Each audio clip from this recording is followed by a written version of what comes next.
That's not it. That one. Okay, so you guys saw the eggs being laid there. I got the Cornsnake book, written by Kathy and Bill Love, and I've just been reading through it like I do every year, and it went pretty much to schedule. Just going to show you how to set up a egg box for them. I went and bought some vermiculite. It's just a good substrate to use when you got eggs going.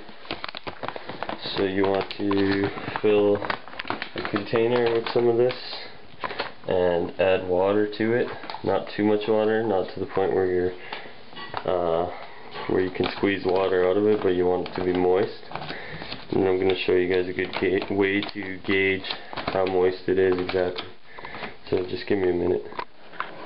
Okay, so there's the vermiculite. It's blown dry out of the bag. So what I like to do is just add a little bit of water along the edges,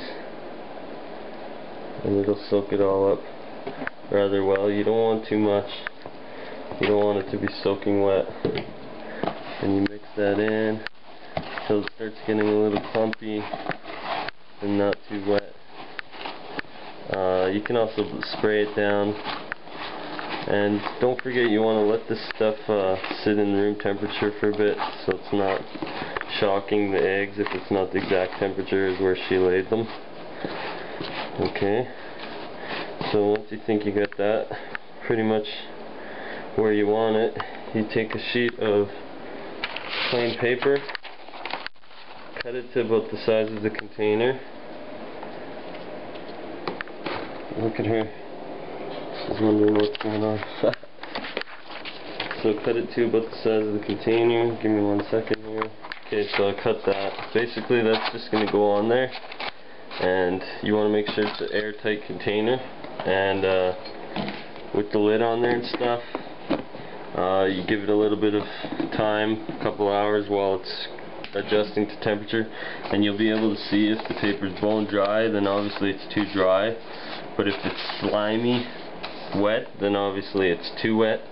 So you want like a fine line in between where the paper just feels a little moist and tearable. Like you could tear it very easily, but it's not completely soaked and wet. Okay, so you want to let that adjust with the lid on for a bit.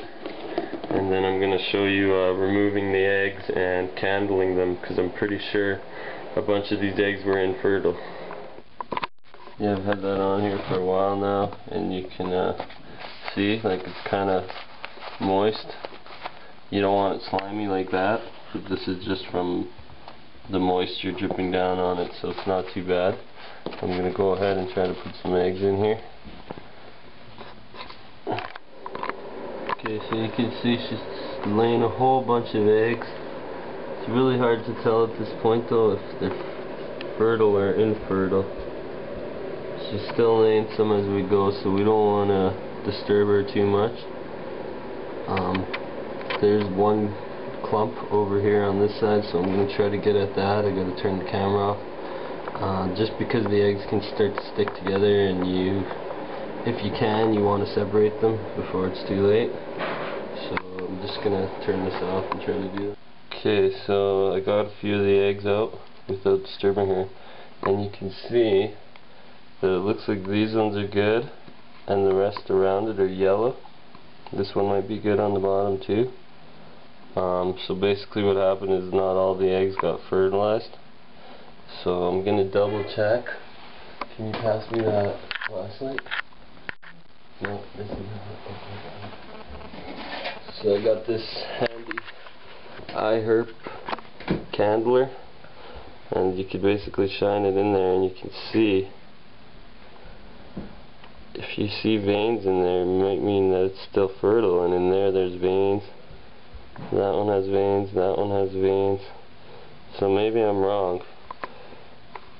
Maybe they're all good, but basically I'm going to try to separate them all. And you just want to pull lightly. If it's still pretty fresh, they're soft and they should come apart. And you want to make sure you keep the top at the top, otherwise you risk drowning the embryo. So I'm just going to separate them all so that one doesn't risk the others, basically, and we're going to see what happens. Okay, so it's been 5 days or so. You want to keep your eye on the eggs for the first few days just to make sure everything's suitable. The optimal temperature is 85, but this year I'm not incubating. I got this snake room. It's heated with one of these heaters, so the temperature in here is never going to drop too low. So let me just show you how they're looking.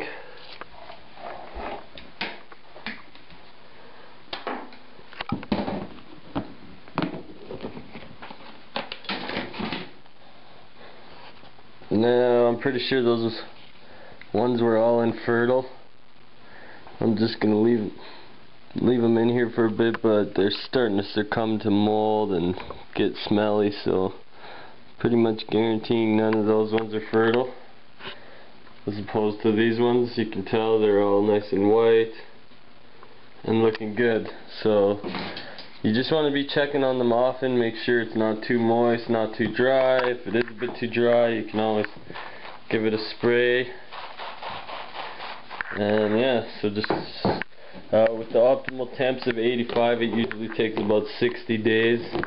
But since my room is about 80, it's probably going to take 70 days or so. So there you go. We'll keep everyone up to date, and don't forget you can watch the live hatching on my website, betterboa.com, when the time comes. Thanks. Bye.